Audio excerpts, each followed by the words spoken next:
Hey guys, Professor Bill, Comic Book University, and Reaver, issue number 1. This is not the Reaver. This is a cannibal.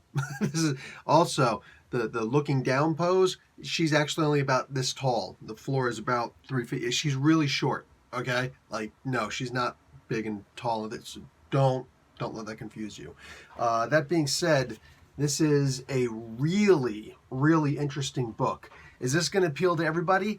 100%. It will not. This is in the beginning, at least, there's a lot of military exposition. It's a very wordy book, and it's basically a conglomeration, as it talks about in the back. It's a conglomeration of Conan the Barbarian meets the Dirty Dozen. I'm going to get a whole lot more into that after we talk about who made this book. All right, so we got Justin Jordan is the writer and co-creator, and Rebecca Isaacs, the artist and co-creator. Also, Rebecca does the variant cover.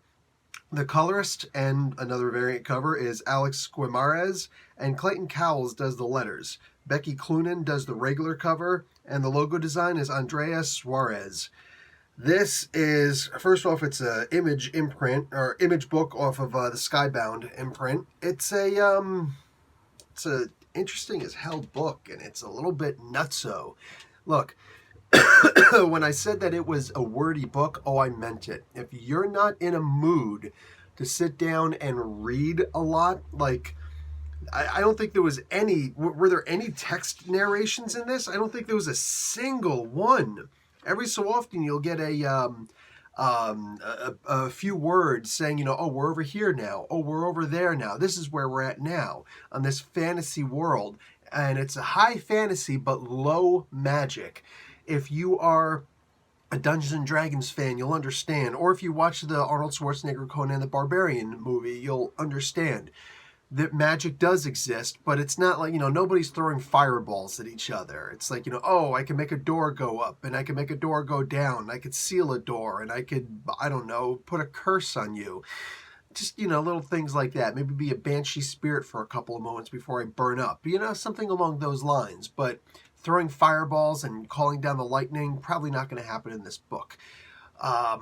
We do see some soothsaying. We do see some clairvoyance. We do see a few things like that. We see a lot of blood magic. We see a lot of poison use. If you're pissed off that Game of Thrones ended in a way that you don't like, no spoilers, or you're just pissed off that it ended, period, this could be a great substitute. And I could see them trying to afford the money to put this into, forget Netflix. Netflix got enough going on.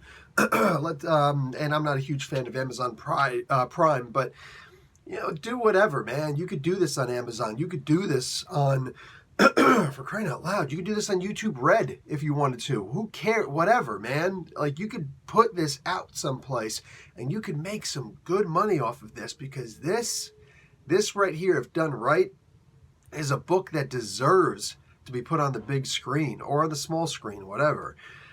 So how is a Dirty Dozen like? You get a whole bunch of ragtag people put together that otherwise would never work together. You give them a common cause, a reason to survive, a joint unison reason to survive, and you just shove them right in. You've got the little cannibal she's nuts. She's freaking crazy. I mean, she's a cannibal, okay? You don't know. There is bad language in here. At one point, they don't show it, but they talk about how she was put in prison because one of the senior officers tried to force himself on her, and she is a cannibal. Just you figure that one out. I don't remember seeing any nudity in here, but it would not surprise me in the slightest if we did see it at some point. Or maybe I just missed it, whatever. But there is foul language in here. Like, one of the first words spoken is the F word. I'm saying, like, it is what it is. And this is just me basically trying to stay monetized, all right? There's a character that's very similar to the Mountain in this from Game of Thrones. There's kind of like a Jaime type character in this. He's smart, but his loyalty is put in question because he ran away from a fight that was just Look, it was an overwhelming battle where nothing was going right, everything was going wrong, and he had inept leaders. So yeah, it's, anybody who was never in the military could, easily say, oh, so he refused to die at his post. He refused to die fighting. He was a coward. Yeah. At least he actually joined. At least he was willing to fight. At least he did the things that he was supposed to do. It was only at the very end where he buckled because it was just overwhelming. That's the way it works. That is the way that it works. I don't fault this guy at all. But there are a bunch of people in here who have got to find a way to stay together. Otherwise, they all die. No. Literally. Remember I mentioned something about there being poison? This is a book that just comes together so well. The only thing working against it is that it's just way too wordy. If this were in a movie format, I would get it.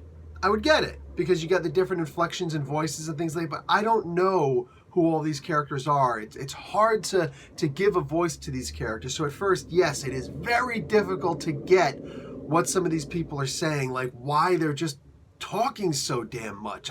I'm exacerbated. I'm worn out at some points reading what everybody's got to say. Great story that I'm just like, okay, I might have to take a break from this. I didn't, but there were so many times I was like, I might have to put this down and come back to this later. It was very text heavy. It's a big book and there's a lot going on in it. I'll just, show you in general. Oh, here's the mountain character. Yeah, the art in this is beautiful. It definitely looks like a fantasy book. It looks a lot like the current Conan books that are being written, except the colors pop a little bit more. However you're going to look at this, I do believe that this is something like, now that we've got the characters not necessarily fully fleshed out, but they're defined. You know what I'm saying? You understand who these characters are. We're going to need to know the minutiae of these characters until we get that, and we can get that slowly, and I hope that we get that slowly. I hope that we start getting some backstory of these characters, but they have a mission. It is essentially a suicide mission that if they survive, hey, I guess you're free to go, but either way, this is going to be a fun book. I'm sure of it. I'm sure that issue 2 and on will be less wordy. I hope that they're going to be less wordy because there's just no need at this point. Everything was gotten out at this point.